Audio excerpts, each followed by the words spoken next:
Good morning, family. Good morning. How are you today?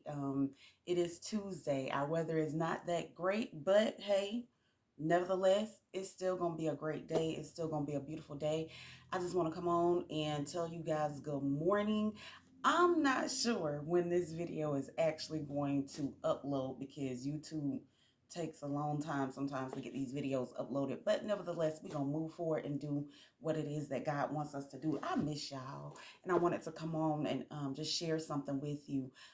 Three G's, the three G's. If you have pen, if you have paper, if you want to take notes, you can go back and replay this message, this video. Make sure you share, like, subscribe, leave some comments. Leave some comments. We all learn from each other, but definitely share, like, subscribe, comment to the channel so that every time a video is posted, that you'll get that notification and we can continue to learn together. Of course, y'all know I have my notes and everything here with me. I'm going to read the scripture real quick. It says, "The entrance of thy word giveth light. It giveth understanding unto the simple." And that's Psalms 119, 130. Okay, so we want to make sure that we're always walking in the light. And light is not always, when we talk about light, you guys, we're not always talking about the physical light or, a switch that you can turn on. We're talking about light in a sense of having knowledge, okay? Making sure knowledge is the light, okay? And so you don't want to walk around in darkness. Darkness would be equivalent to ignorance or not understanding or just not having a clue, okay? But we want to walk around in light. That's why he says his word is a lamp, light, knowledge unto our feet, a light unto our pathway.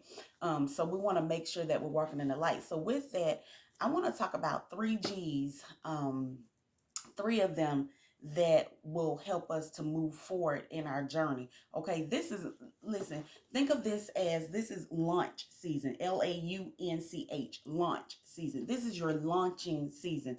It is time now, just like when that rocket gets ready to go up in space, those boosters that are on the side can only go so far with you, okay? And then after a while, once it gets to a certain level, certain dimension up in the air, those boosters have to fall off, okay? They have to fall off. And so we want to talk about the three G's because we're at the end of 2021. We're in October. And so we've got October, November, and December, not to get ready, but to be ready when 22 comes in, okay? I know a lot of times people will start saying, at the beginning of the year, oh, this is the time to do your vision board, get your goals, write out your plans, get your vision board together.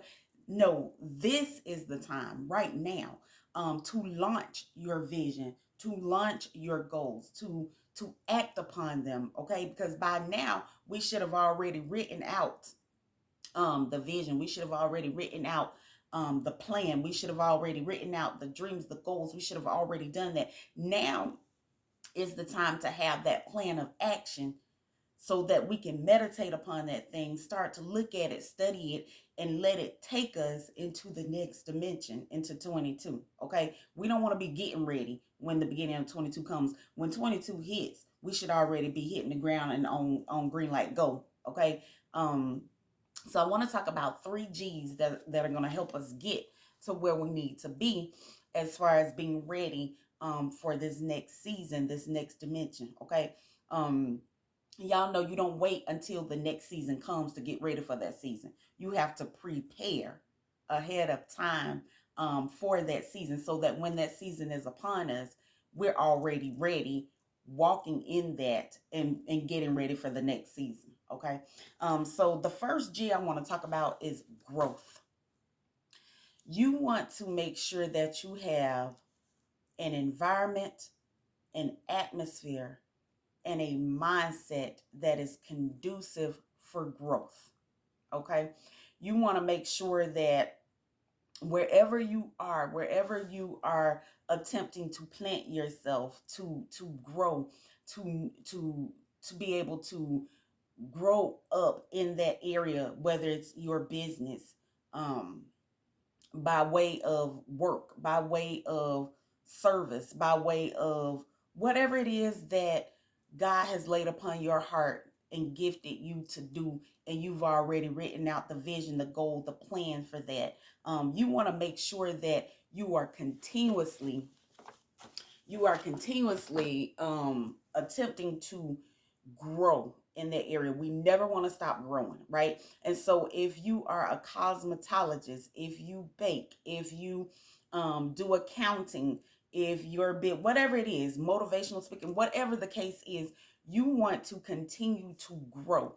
And so when you're talking about growing, you're saying, okay, and growth involves nurturing. Growth involves making sure you have the right fertilizer, making sure you have the right soil, making sure you're in the right environment.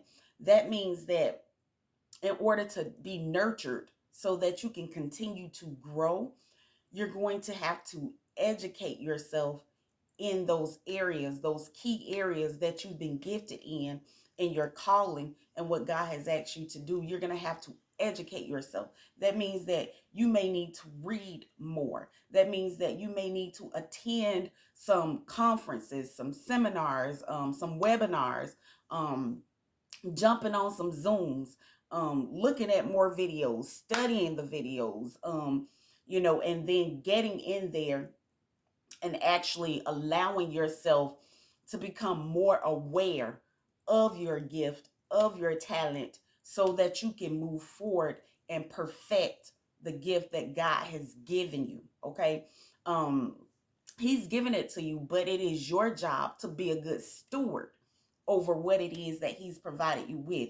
So you want to make sure that you are continuing to grow. You don't want to become stagnant. Okay. What was successful, this is important. Whatever you were successful at before and whatever worked before, for you, don't get stuck in it, because a lot of times you can get stuck in your success from yesteryears or yesterday, or what happened last month, or what worked for me 6 months ago.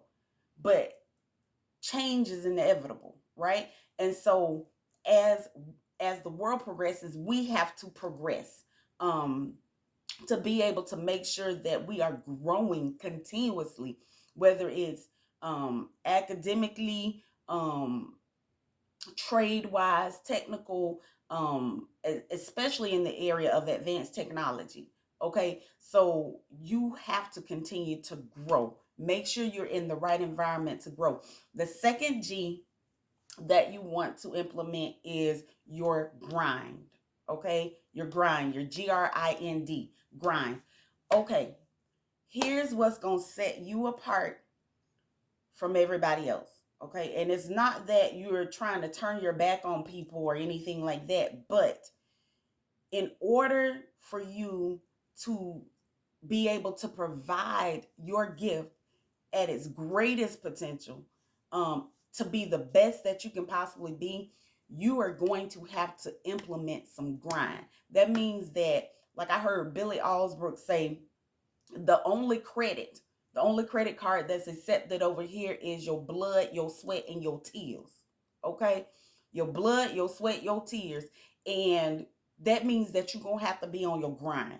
Okay? That means that if, I know you heard it before, but when everybody else is sleeping at 4, 5 o'clock in the morning, you got to get up. Okay? You may have to work some extended hours for what it is that God has purposed you to do.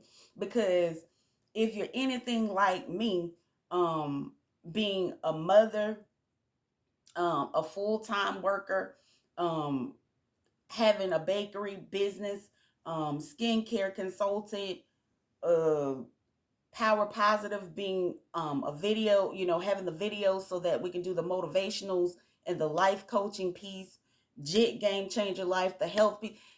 That's a lot going on. Okay. So it's going to take, you having to put in extra. And I know a lot of times we're like, well, I've got all of this, whatever your focus is, it's going to take some grind. It's going to take some dedication. It's going to take some discipline. It's going to take you doing what everybody else may not want to do. Okay, let me see how they put it. I heard somebody say, you got to do now what others don't want to do so that later you can do what others can't. Okay, so number two is your grind. You're going to have to get your grind on. There's no way around it. There's no other way to make it happen. You have to grind. Okay, and then that third G is gonna be your giving. Okay, and we talk about this a lot. We talk about giving and your service and not always expecting some sort of monetary gift. Listen, whatever it is that you need, and we've talked about this before, when I tell you God will take care of you, but you have to have developed a mindset to know that no matter what happens, he is going to take care of you. It's got to be there. It's got to be like an imprint. It's got to be like something that has been seared or branded to your mind and your heart to know that no matter what happens, God will take care of me. Okay. And when you get that type of mindset, you will not hesitate in being able to help and give to others. Now, that does not mean, let me put this disclaimer in here, that does not mean that you give and give and give and give and give and you never have the opportunity to replenish you. You cannot give what you don't have. So if you give out of all of your energy, if you give out all of your resources, you cannot replenish you in that manner. However, if you have a service, if it's a t-shirt business, or like my friend has this wonderful plate business, UCME productions.com down in West Palm Beach, Florida. Anyway, if you develop your business or your gift or your talent, singing, dance, whatever it is, develop it with a mindset and a motive, first and foremost with a purpose that says, how is this business, this talent, this gift that God has given me going to bless other people? How is it going to help other people? When you look at that, if you see that it's only from a one-dimensional standpoint, meaning it's all for you, go back to your plan. You want to make sure that whatever it is that you're doing, I don't care if it's your business, whether it's for-profit, non-profit, whatever the case is, the first and foremost thing you want to do when you are planning that out is you want to develop a way that your business, your talent, your gift will help other people. Okay, so if you are providing a service, or if you are in business, how does your business help other people besides you receiving something monetarily, or whatever the case may be, tangibles or intangibles, whatever that is? How is it helping somebody else? Is it 5%, 10%, 20% goes to these kids over here that may not have XYZ? Is it volunteering your gift once or twice a month to help this person or this family, whatever it is? Make sure that a key component is giving. Okay. When you give, I promise you, it's the order, y'all. It's the way that God designed it. When you give, it will come back to you. Okay. So we can't be so goal oriented to, oh, I want to make money. I want to make money. I got to get all this money. I got to get my bag. First of all, if you're chasing a bag, that means that the money is running from you. Because the last time I checked and I looked at the definition of chase, that means that we're going after something, we're running after it. And if you're chasing it, see, because if you weren't chasing it, that means that it wouldn't be going away from you. It would be within your reach. It would be within your atmosphere, within your environment. But if you have to chase the bag, that means that it's running from you. Okay. So you don't have to chase it. When you grow and nurture and educate in the right environment, when you do your grind, when you do your grind and when you give, those elements definitely combined with God, our Father, it can't do nothing but prosper. It can't do nothing but prosper. So I just wanted to come on really quick. This is our teaching Tuesday. Okay. Sometimes we got to sit down and really get our teaching so that we can understand how we are going to launch, how we're going to propel into our next dimension and be ready, not get ready, but be ready for the next dimension 2022. We ain't doing vision boards January. We doing them now. We're drawing out plans now. Okay. It's just like when you're building a house. Okay. You don't wait until a month or two to sit there and then you like, okay, I'm gonna go ahead and draw out my plans now. Okay, I expect the house to be ready next month. It takes work. It takes grind. You got to stay on top of it. You got to know what's going on. Okay, there's some give and some take. So take these 3 G's: your growth, your grind, and your giving, and definitely make sure God is at the top, the middle, and the foundation of all 3 of those elements, and you will prosper. I love you. I love you so much. My name is Torsha Grace. Um, I am a life coach, motivator, motivational speaker, and all the other things that I do will be in the description box. But I love you. I want you to have the best Tuesday that you could ever have. You have a great day.